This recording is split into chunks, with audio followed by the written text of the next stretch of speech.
உலகத்தமிழ் உறவுகளுக்கு அன்பு வணக்கம். அன்பு நெஞ்சங்களே, தமிழக அரசியல் வரலாற்றில் இதற்கு முன் பார்த்திராத ஒரு வெற்றி சாத்தியமாகியிருக்கு. எப்படின்னு கேட்டிங்கன்னா, ஒரு ஒற்றை கட்சி கூட்டணி இல்லாமல் நின்று ஒரு மிகப்பெரிய வெற்றியை பெற்றிருக்கிறது தமிழ்நாட்டில் தற்போது ஆளக்கூடிய தாவேகா. விஜய் என்ற ஒற்றை சொல்லால் ஏற்பட்ட வெற்றி அப்படின்னு இதை சுருக்கமாக சொல்லிடலாம் அப்படின்னு சொல்கிறாங்க. இந்த விஜய் அப்படிங்கிற பேருக்கு பின்னாடி இருக்கக்கூடிய வெற்றிக்கான உளவியல் காரணிகள் என்ன, இந்த வெற்றிக்கான இந்த தாவேகா அல்லது விஜய் இந்த வெற்றிக்கான உளவியல் காரணிகள் என்ன அப்படிங்கிறத பற்றி நம்ம தெரிஞ்சுக்கணும். அதற்காக இந்த உளவியல் காரணிகளை பற்றி பேசுறதுக்காக ஒரு அற்புதமான ஆளுமை நம்ம முன்னாடி உட்கார்ந்துட்டு இருக்காங்க. திரு அசோக் முத்துசாமி அவர்கள் நம்முடைய அருமையான நண்பர். அது மட்டுமல்ல, பல நிறுவனங்களுக்கும் தன்னுடைய ஆலோசனைகள் வழங்கி அந்த நிறுவனங்கள்லாம் இன்னும் மேன்மேலும் சிறந்து விளங்க காரணமாக இருக்கக்கூடிய ஒரு வழிகாட்டி.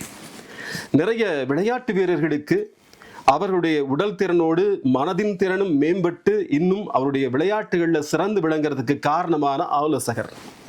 அது மட்டும் இல்லாமல் பல கல்வி நிறுவனங்களுக்கும் சென்று அந்த குழந்தைகளுடைய அந்த மனதை திடப்படுத்தக்கூடிய ஒரு ஊக்க நிவாரணின்னு சொல்லலாம். இப்படி பல விஷயங்களை அவரை பற்றி சொல்லிட்டே போகலாம். இது எல்லாத்தையும் தாண்டி ஒரு மிகச்சிறந்த அதாவது புத்தக வாசிப்பாளர், புத்தக நேசிப்பாளர்னு கூட சொல்லலாம். அப்படிப்பட்ட ஒரு ஆளுமை நம்ம முன்னாடி இருக்காங்க. இந்த விஜய் அவர்களின் வெற்றிக்கு பின்னால் இருக்கக்கூடிய உளவியல் காரணிகள் என்ன அப்படிங்கிறத பற்றி பேச போகிறாங்க. வணக்கம் சார். வணக்கம் சார், எப்படி இருக்கீங்க? அருமையாக இருக்கேன். இன்னைக்கு ஒரு அருமையான நிகழ்ச்சியில் உங்களை சந்திக்கிறது மிக்க மகிழ்ச்சி. குறிப்பாக விஜய் அவருடைய வெற்றியை பற்றி இன்னைக்கு பேச போகிறோம். உலகம் பூரா பேசிட்டாங்க, இனி என்ன இருக்குது இதில் பேசுறதுக்கு அப்படின்னு கேட்டால் நிறைய விஷயங்கள் இருக்குது. எல்லாரும் சொல்லக்கூடியது மக்கள் ஒற்றுமை, மக்கள் எழுச்சி, இதெல்லாம் ஒரு காரணம், இது ஒரு புரட்சி அப்படிங்கிற பற்றிலாம் சொல்கிறாங்க. இதை தாண்டிய உளவியல் காரணிகள் நிறைய இருக்குது அப்படின்னு நம்ம கொஞ்சம் முன்னாடி பேசிட்டு இருந்தப்போ நீங்கள் சொன்னீங்க. இது ஒரு நிகழ்ச்சியாக நம்ம நேயர்களுக்கு கொடுக்கலாம் அப்படிங்கிறதுக்காகத்தான் இன்னைக்கு குழலி மீடியா டாக்ஸ் வழியா உங்களை சந்திக்கிறேன். அந்த உளவியல் காரணிகள் என்னென்ன அப்படி வரிசைப்படுத்தி சொல்லுங்க பார்க்கலாம். ஓகே சார், நான் உங்கள்ல இருந்தே ஆரம்பிக்கிறேன். நீங்க இந்த மீடியால ஒரு 1/4 நூற்றாண்டு காலமா இருக்கீங்க. கண்டிப்பா நிறைய இடங்கள்ல நீங்க போய் கலந்துக்கும் பொழுது யாராவது வருவாங்க உங்ககிட்ட, காதர் சார் நல்லா இருக்கீங்களா, நான் உங்களை எஃப்எம்ல உங்க பேச்சை கேட்டிருக்கேன், டிவியில பார்த்துருக்கேன், சோஷியல் மீடியாவில் நிறைய யூடியூப் சேனல்ல எல்லாம் உங்கள் பேச்சை கேட்டிருக்கேன் அப்படின்லாம் சொல்லி உங்கள்கிட்ட ஏதோ உங்களை அவங்க குடும்ப உறுப்பினர் மாதிரி நினச்சிக்கிட்டு அவ்வளவு அக்கறையாக விசாரிப்பாங்க. இது நீங்கள் போகிற ஒவ்வொரு நிகழ்ச்சியிலையும் இந்த மாதிரி யாராவது ஒரு ரசிகராவது உங்களை வந்து பார்த்து நலம் விசாரிப்பார் இல்லையா? நிச்சயமா. அவர் உங்களை அவ்வளவு தூரத்துக்கு பார்க்குறாருல்ல, ஆனால் அவரை பற்றி உங்களுக்கு என்ன தெரியும்? யாரோ ஒரு ரசிகர் அப்படிங்கிற அளவுக்கு மட்டும்தான் தெரியும். அதை தாண்டி எதுவும் தெரியாது இல்லையா? இந்த ஒரு விஷயத்த சைக்காலஜில பாராசோஷியல் ரிலேஷன்ஷிப் அப்படின்னு சொல்றாங்க. இன்னும் சிம்பிளா சொல்லணும்னா இது ஒரு ஒன் சைடு லவ் மாதிரி, ஒருதலை காதல். ஆமா, ஒருதலை காதல். அவங்களுக்கு உங்களை பத்தி ரொம்ப நல்லா தெரிஞ்சிருக்கு, ஆனா உங்களுக்கு அவங்கள பத்தி பெரிய அளவுக்கு இன்ஃபர்மேஷன் எதுவுமே தெரியல. இந்த உளவியல் காரணி திரு விஜய் அவர்களுக்கு இயல்பாகவே அவர் நடிச்ச படங்கள்ல இருந்தே அமைஞ்சுக்கிச்சு. எப்படின்னா, அவர் நல்ல துருன்னு இருப்பாரு. அவருடைய படங்கள்ல காமெடி பண்ணுவாரு, ஃபைட் பண்ணுவாரு, ரொமான்ஸ் பண்ணுவாரு, நல்ல பஞ்ச் டயலாக் பேசுவாரு. ஒன்றும் ஒரு பெரிய 6 பேக் பாடி எல்லாம் வச்சிருக்க மாட்டாரு. எல்லாமே வந்து பார்த்தோம் அப்படின்னா ஒரு இயல்பாகவே இருப்பார். அவரை பார்க்கும் பொழுது இவர் ஏதோ நம்ம குடும்பத்துல ஒருத்தர் அப்படிங்கிற ஒரு கிராமங்கள்ல சொல்லும் போது பக்கத்து வீட்டு பிள்ளை மாதிரி அப்படிம்பாங்க. அப்ப நம்ம குடும்பத்துல ஒருத்தர் மாதிரியே அவர் இருக்காரு அப்படிங்கிற ஒரு உணர்வு ஏற்படுது இல்லையா? அப்போ எல்லாருமே அவரை பார்க்கும்போது தளபதி தளபதி விஜய் அண்ணா அப்படின்லாம் சொல்றாங்க இல்லையா? அந்த ஒரு உறவு முறை இயல்பாகவே வளர்ந்துருது. ஆனா திரு விஜய் அவர்களுக்கு அவங்களெல்லாம் பார்க்கும் பொழுது ஒரு பிரச்சார கூட்டத்தில் நின்று பார்க்கறாரு, பேசுறாரு அப்படின்னா இவங்க எல்லாரும் என்னுடைய ரசிகர்கள், இப்ப நான் கட்சி ஆரம்பிச்சிருக்கேன், என்னுடைய கட்சியினுடைய ஆதரவாளர்கள், தொண்டர்கள், இவ்வளவுதான் தெரியும். ஒருத்தரை பத்தியும் பர்சனலா தெரியாது. இது சுருக்கமா சொன்னா, காந்திய தாத்தாவை பார்த்த மக்கள், நேருஜியை மாமாவை பார்த்த மக்கள் விஜய் அண்ணாவா பாக்குறாங்க. விஜய் அண்ணா அப்படின்னு சொல்லிட்டு. அதனால அவங்க எல்லாமே அந்த வீடுகள்ல, அந்த குடும்பங்கள்ல ஒரு உறுப்பினரா நிறைஞ்சிருக்காங்கன்னு சொல்றீங்க. ஆமா, நான் அந்த பிரச்சார கூட்டங்கள்ல கூட பார்த்தேன். அவர் அந்த பஸ் மேல நின்று பிரச்சாரம் பண்றாரு. ஒரு 1/4 மணி நேரமோ 20 நிமிஷமோ ஒரு கூட்டத்துல பேசுறாரு. பேசி முடிச்சுட்டு போகும் பொழுது அந்த இருக்கக்கூடிய மக்கள் எல்லாரையும் பார்த்து இப்படி ஒரு ஹார்ட் சிம்பல் காட்டுறாரு. அதே மாதிரி ஒரு ஃப்ளையிங் கிஸ் இப்படி கொடுக்குறாரு, கொடுத்துட்டு அவர் கிளம்பிடுறாரு. அவர் போனதுக்கு அப்புறம் அங்க குழுமி இருந்த மக்கள் கிட்ட நிருபர்கள்லாம் பேட்டி எடுக்கும்போது, அதுலயும் குறிப்பா யங்ஸ்டர்ஸ் எல்லாம் என்ன தெரியுமா சொல்றாங்க, விஜய் அண்ணா என்ன பார்த்து இப்படி ஹார்ட் விட்டாரு, விஜய் அண்ணா என்ன பார்த்து ஃப்ளையிங் கிஸ் கொடுத்தாரு அப்படின்னு. அவர் அங்க இருக்கக்கூடிய 10,000 முதல் 20,000 சொல்லுவாங்க சோ தி சீட்ஸ் ஆஃப் லவ்னு சொல்லிட்டு. ஆமா, அப்ப அது மாதிரி அவர் வந்து அதை பதிவு பண்றாரு. ஆமா, அங்க ஒரு 10,000 இருந்து 20,000 பேர் கூடி இருக்காங்க. அத்தனை பேருக்கும் மொத்தமா அவர் ஒரு ஃப்ளையிங் கிஸோ ஒரு ஹார்ட்டோ கொடுத்துட்டு போயிட்டார். அது ஒவ்வொருத்தரும் பர்சனலா எடுத்துக்கிறாங்க. இதுதான் பாராசோஷியல் ரிலேஷன்ஷிப் அப்படின்னு சொல்றோம். இதே மாதிரி நம்ம புரட்சி தலைவர் முன்னாள் தமிழக முதல்வர் எம்ஜிஆர் அவர்களுக்கும் கூட இதே மாதிரி ஒரு அவர் இந்த 2 கையை காட்டினா, 2 விரலை காட்டினா அது நமக்கு தான் காட்டுறாரு அப்படின்னு சொல்லிட்டு ஒவ்வொருத்தருமே புரிஞ்சுக்கக்கூடிய ஒரு சூழல் இருந்துச்சு. அது மட்டும் இல்லாம அவருடைய பாடல்கள் கூட இருக்கு. நான் ஏற்கனவே உங்களுக்கு சொன்னேன், நான் உங்கள் வீட்டு பிள்ளை, இது ஊர் அறிந்த உண்மை, நான் செல்லுகின்ற பாதை பேரறிஞர் காட்டும் பாதை அப்படின்னு பாட்டு பாடி அந்த வீட்டு பிள்ளையா நான் இருக்கிறேன் அப்படிங்கிற அவர் காட்டிக்கிட்டாரு. இதையே தான் கிட்டத்தட்ட விஜய் அவர்கள் ரிப்பீட் பண்ணிருக்காரு. இதுக்கு என்ன இதுல என்ன உளவியல் காரணம் இருக்கு? அதுதான் இந்த பாராசோஷியல் ரிலேஷன்ஷிப் அப்படிங்கிறது மக்களை நல்லா தெரிஞ்சுக்குங்க. நமக்கு சாதாரணமா தெரிகிற விஷயம் உளவியல் அறிஞருக்கு என்னவா தெரியுதுங்க, பாராசோஷியல் ரிலேஷன்ஷிப் அப்படிங்கிற ஒரு காரணியா தெரியுது. இதை நீங்க மனசுல வச்சுக்கோங்க. அடுத்து வேற என்னெல்லாம் இருக்கு இவருடைய இதுல? டோபமைன் சர்ஜ் அப்படின்னு ஒரு கான்செப்ட் இருக்குங்க சார். அதாவது நம்ம மாத்திரை பேர் மாதிரி இருக்கு இல்ல மூளையில இயல்பாகவே உற்பத்தி ஆகக்கூடிய ஒரு நியூரோ டிரான்ஸ்மிட்டர், ஒரு ரசாயனம் தான் டோபமைன். இந்த டோபமைன் என்ன சொல்றாங்கன்னா அச்சீவ்மெண்ட் கெமிக்கல் அல்லது அக்கம்ப்ளிஷ்மெண்ட் கெமிக்கல் உடம்புக்குள்ள இருக்குது. இருக்கு. நீங்க ஒரு விஷயத்தை அச்சீவ் பண்றீங்க அப்படின்னு வைங்களேன், அந்த அச்சீவ் பண்ண அந்த திருப்தி உங்களுக்குள்ள வரும் பொழுது டோபமைனுடைய உற்பத்தியை அதிகரிக்கும்.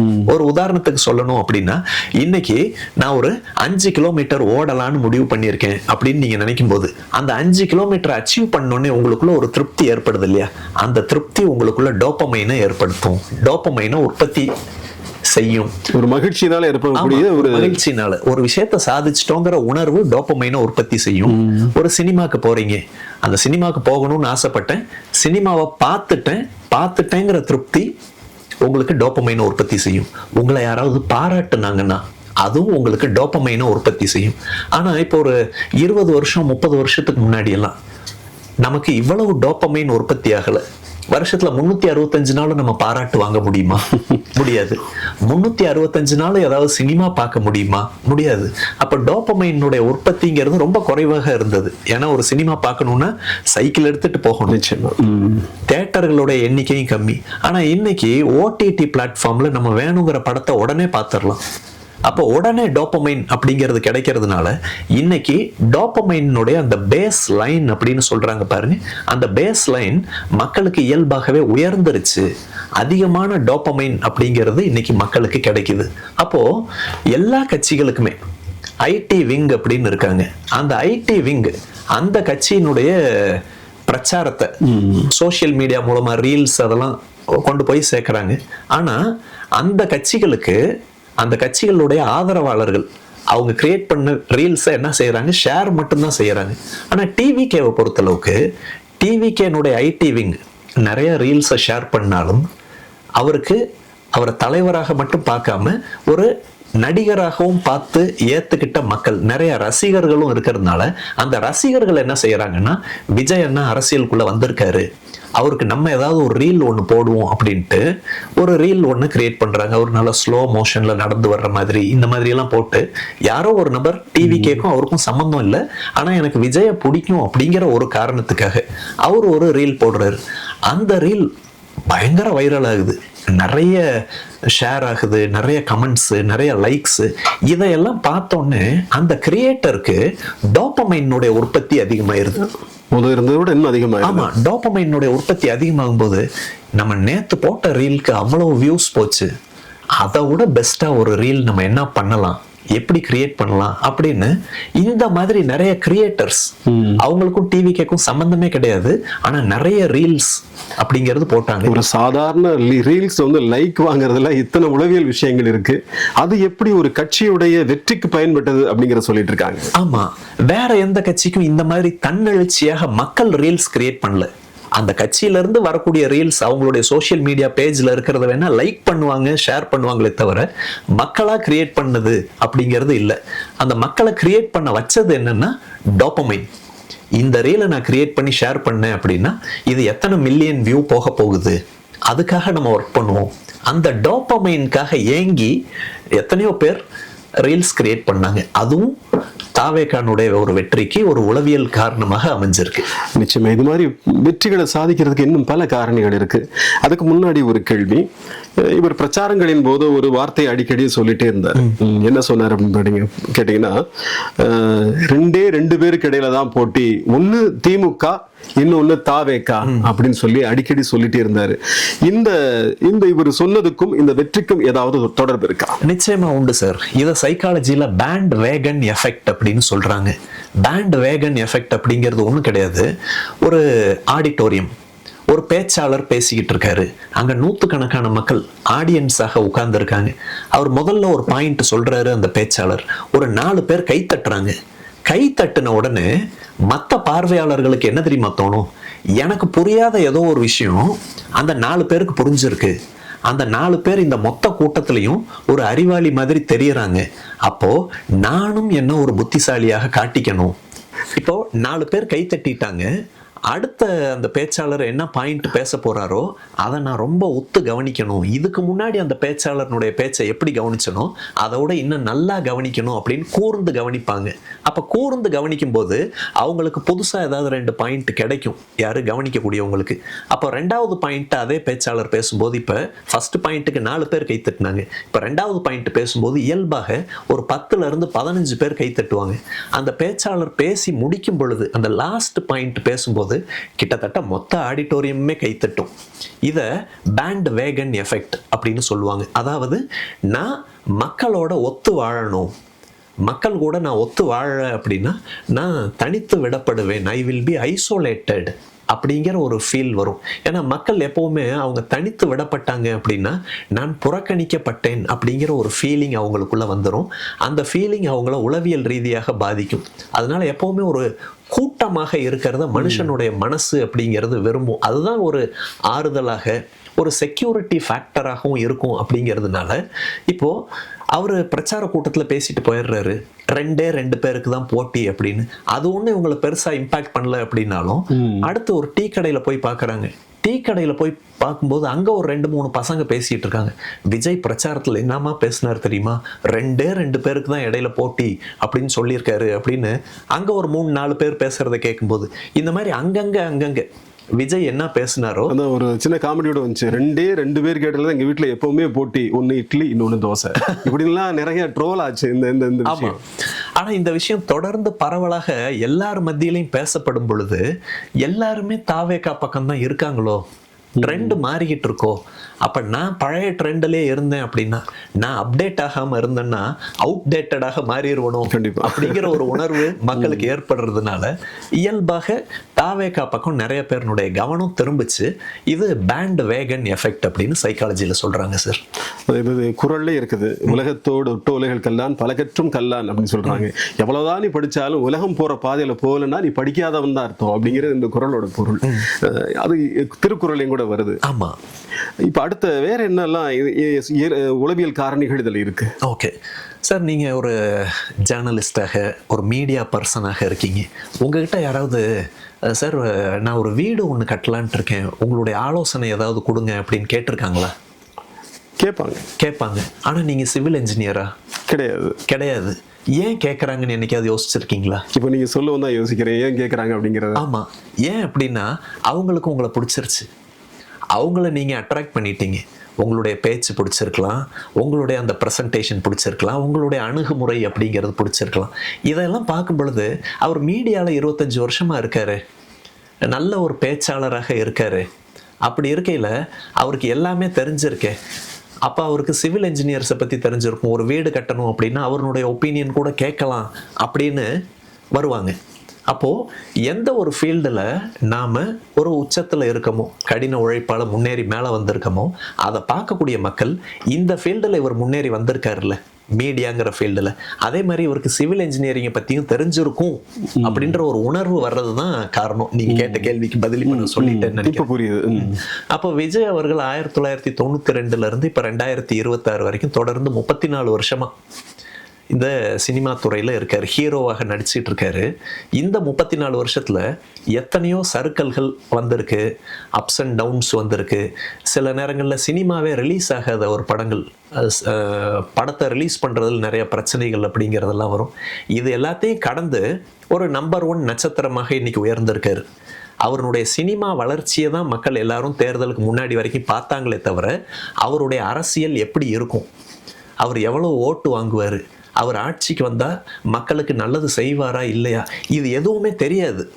ஏன்னா அவருடைய அரசியலை யாருமே பார்த்ததில்லை. ஆனால் சினிமா பயணத்தில் அவருடைய வளர்ச்சியை பார்த்துருக்காங்க. சினிமாவில் இந்த உயரத்தை அடையிறதுக்கு அவர் எவ்வளோ உழைச்சிருக்காரு. இதே மாதிரி அரசியல்லையும் அவர் உழைப்பாரு.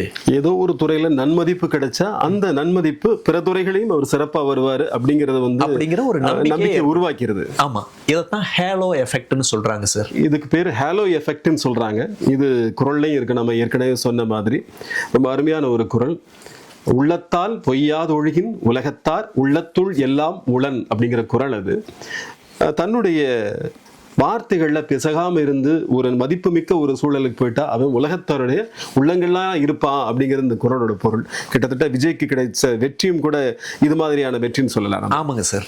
வேற என்ன காரணிகள் இருக்கு? இன்னொரு முக்கியமான விஷயம், குழந்தைங்க நிறைய பேர் எலெக்ஷன் அன்னைக்கு காலையில அப்பா தளபதிக்கு ஓட்டு போடுங்கப்பா, அப்பா விஜய்க்கு ஓட்டு போடுங்கப்பா, அம்மா விஜய்க்கு ஓட்டு போடுங்கம்மா அப்படின்னு சொல்லும்போது, என் குழந்தை சொல்லிருச்சு, என் குழந்தைக்காகவாவது இன்னைக்கு நான் அவருக்கு ஓட்டு போடுறேன் அப்படின்னு எத்தனையோ பேரண்ட்ஸ் சொன்னதை நம்மளால கேட்க முடிஞ்சிச்சு. அது ஒரு ரொம்ப முக்கியமான காரணம். ஏன்னா அந்த அட்டாச்மெண்ட் அப்படின்னு இருக்கு பாருங்க, உறவுகள் மேல நம்ம எந்த அளவுக்கு அட்டாச்மெண்ட்டா இருக்கமோ அந்த அட்டாச்மெண்ட்டும் இவருடைய வெற்றியை தீர்மானிச்சதுல ஒரு முக்கிய பங்கு வகித்தது அப்படின்னு சொல்லலாம். அதான் சொல்லுவாங்க இல்லைங்களா, குழந்தை வந்து ஐஸ் கேட்டா வாங்கி கொடுத்துருவோம், சாக்லேட் கேட்டா வாங்கி கொடுத்துருவோம். ஆனால் ஒரு அரசியல் தலைவரை கேட்டா எப்படி வாங்கி தரது, வாங்கி கொடுத்துட்டாங்க தமிழக மக்கள். அதுதான் விஜய் அவர்களுடைய வெற்றி அப்படின்னு சொல்லலாம். இன்னொன்று, இல்லாத ஆட்கள் கூட தன்னுடைய குழந்தை ஏதாவது ஒன்று கேட்டுருச்சுன்னா அதை எப்படியாவது எந்த பாடுபட்டாவது வாங்கி கொடுக்கணும்னு நினைப்பாங்க. எல்லா மக்களுடைய சிந்தனையில் இருந்தது அது. அப்போ இவங்க பேச்சு எப்படி இருக்குன்னு கேட்டீங்கன்னா, ஒரு இன்பத்தை கொடுக்கறது. விஜய்க்கு ஓட்டு போடுங்க அப்படின்னு சொல்றது, அப்பா ஓட்டு போடுங்க, அம்மா ஓட்டு போடுங்க, தாத்தா ஓட்டு போடாட்டி வீட்டுக்கு வந்துடாத, இதெல்லாம் கூட அந்த அந்த ஒரு இதை ஒரு அழகான குரல் நம்ம இதுக்கும் கூட சொல்லலாம். என்ன குரல்னு உங்களுக்கு தெரியும் இல்லைங்களா? குழலினிது யாழினிது என்ப தம்மக்கள் மழலை சொல் கேளாதவன். மழலை சொல்லை கேட்டதன் விளைவுதான் அந்த வெற்றியை சாத்தியமாக்கியிருக்கு அப்படின்னு சொல்லலாம். இதுக்கு இந்த எஃபெக்டுக்கு என்ன எஃபெக்ட்னு சொல்லலாம் நம்ம? இது இயல்பாகவே குழந்தைகள்னால வரக்கூடிய ஃபேமிலி அட்டாச்மெண்ட்டுங்கிற ஒரு எஃபெக்ட்னால வந்தது அப்படிங்கிறாரு. நிறைய எஃபெக்ட்ஸை சொல்லிட்டே இருக்கீங்க. இதை தாண்டி வேறு ஏதாவது மிகப்பெரிய சாத்தியக்கூறுகள் இருக்கு அவர் ஜெயிக்கிறதுக்கான சாத்தியக்கூறு? எலெக்ஷன் அன்னைக்கு நடந்த ஒரு விஷயத்தை சொல்லுங்க பார்க்கலாம். எலெக்ஷன் அன்னைக்கு காலையில அந்த வாக்குச்சாவடியில இருந்து நிறைய யங்ஸ்டர்ஸ் ஒரு வெள்ளை சட்டை, ஒரு காக்கி பேண்ட், கையில ஒரு காப்பு, கிட்டத்தட்ட விஜய் மாதிரியே மாறிட்டாங்க. ஆமா. இப்போ சிலர் பார்த்தீங்க அப்படின்னா கோவிலில் ஐயப்பனுக்கு மாலை போடுவாங்க இல்லையா, ஐயப்பனுக்கு மாலை போடும் பொழுது அந்த ஒரு ஐயப்ப பக்தராக மாறுறதுக்கு பதிலாக ஐயப்பனாகவே மாறிடுறாங்க. ஸ்கிரீன் சேவர் பார்த்தீங்கன்னா ஃபோனில் இல்லை, அவங்க கூப்பிடும் போதே பேர் சொல்லி கூப்பிட மாட்டாங்க. ஒன்று சாமின்னு கூப்பிடுவாங்க, இல்லைன்னா ஐயப்பான்னு கூப்பிடுவாங்க. ஆமாம் இல்லையா, அவங்களுக்கு கூப்பிடுறதே அப்படிதான். அப்போ இவங்களாம் நம்ம விஜய்னே கூப்பிடலாங்கிற மாதிரி தான். ஆமாம், கிட்டத்தட்ட அவர் விஜய்க்கு ஓட்டு போட்டவங்க பல பேர் திரு விஜயாகவே மாறிட்டாங்க. அந்த வெள்ளை சட்டை, காக்கி பேண்ட், கையில் ஒரு காப்பு இதெல்லாம் போட்டு வரும் பொழுது பரவாயில்ல, இந்த பசங்க டிவி கேக்கு தான் ஓட்டு போட்டு வர்றாங்க. அப்போ நிறைய பேர் டிவி கேக் ஓட்டு போட்டு வந்துகிட்டு இருக்காங்களே, அப்போ நான் தான் ஒரு கூட்டத்தோட சேராமல் தனிமையில் இருக்கணும், இந்த ட்ரெண்டுக்கு நான் இன்னும் அப்டேட் ஆகலையோ, ட்ரெண்டு வேற பக்கம் போய்கிட்டு இருக்கு, வேற மாதிரி போயிட்டு இருக்கு, நான் இன்னும் அப்டேட் பண்ணிக்கணுமோ, இல்லைன்னா என்னை புறக்கணிச்சிருவாங்களோ அப்படின்ற ஒரு ஃபீல். அதன் காரணமாகவே நிறைய பேர் கடைசி நிமிஷத்துல அவங்க வேற கட்சிக்கு ஓட்டு போடணும்னு நினைச்சவங்க கூட தாவேக்காவுக்கு இந்த பசங்களுடைய காஸ்டியூமை பார்த்து ஓட்டு போட்டதும் நடந்தது இருக்கு. கிட்டத்தட்ட பல காரணிகள் இவருடைய வெற்றியில உளவியல் காரணிகளா செயல்பட்டிருக்கு. அதனாலதான் அப்படிப்பட்ட ஒரு வெற்றியும் சாத்தியமாகி இருக்கு. தனி ஒரு கட்சியா இருந்து எந்த கூட்டணியும் இல்லாம கிட்டத்தட்ட 35% வாக்குகளை வாங்கி வெற்றி பெறணும் அப்படிங்கிறது வந்து சாதாரண விஷயம் இல்லை. அந்த வெற்றிக்கு பின்னால் எத்தனை உளவியல் காரணிகள் இருக்கு அப்படின்னு சொன்னாரு. அந்த காரணிகளை வரிசைப்படுத்தி ஒரு தடவை நம்ம நேயர்களுக்காக சொல்லுங்க. Okay sir.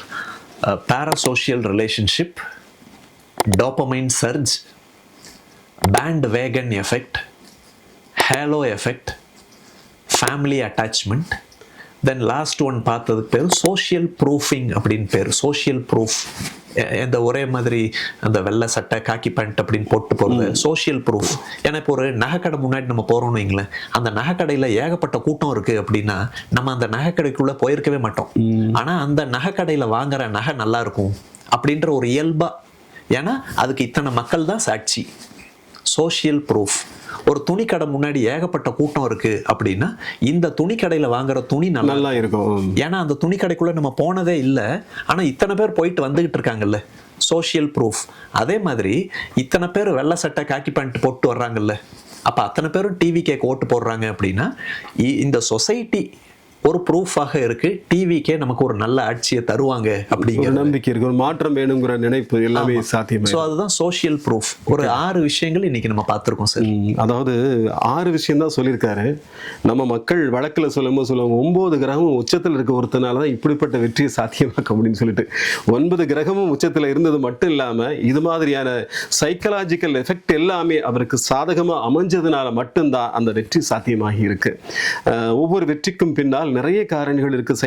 நமக்கு தெரியாத, கண்ணுக்கு தெரியாத காரணிகள் இருக்குன்னு சொல்றாங்க இல்லையா? இதை பத்தியெல்லாம் எல்லா மக்களுக்கும் தெரியுமா அப்படின்னு கேட்டீங்கன்னா நிச்சயமா தெரியாது. நம்ம அசோக் முத்துசாமி சார் மாதிரி சில அந்த உளவியல் மேதைகளுக்கு தான் தெரியும், கண்டிப்பா அந்த நிபுணர்களுக்கு தான் தெரியும் என்னெல்லாம் செயல்பட்டு இருக்கு அப்படின்னு. அதையெல்லாம் இப்ப நம்ம எல்லாரும் தெரிஞ்சுக்கிற மாதிரி ரொம்ப அழகா எடுத்து சொல்லியிருக்காரு. தன்னுடைய வேலைகள் எல்லாம் விட்டுட்டு கிட்டத்தட்ட நான் சொன்ன, அதாவது இந்த நேரத்தில் வந்து அவர் பல கம்பெனிகளுக்கு, பல நிறுவனங்களுக்கு, பல கார்பரேட் கம்பெனிகளுக்கு கூட ஆலோசனை சொல்லியிருந்தா நிச்சயமா அவருடைய இது இன்னும் சிறப்பாக இருந்திருக்கும். ஆனால் இந்த மக்கள் இதெல்லாம் தெரிஞ்சுக்கணும், நம்முடைய மீடியா டாக்ஸ் வழியா, குழலி மீடியா டாக்ஸ் வழியா இதையெல்லாம் மக்கள் தெரிஞ்சுக்கணும் அப்படிங்கிறதுக்காக இவ்வளவு நேரம் அவருடைய பொன்னான நேரத்தை செலவழித்து நமக்காக சொன்னதுக்கு மீடியா டாக்ஸ் நேயர்கள் அனைவரின் சார்பாகவும் அவருக்கு நெஞ்சார்ந்த நன்றிகளை தெரிவித்துக் கொள்கிறேன். மிக்க நன்றி சார். Thank you sir.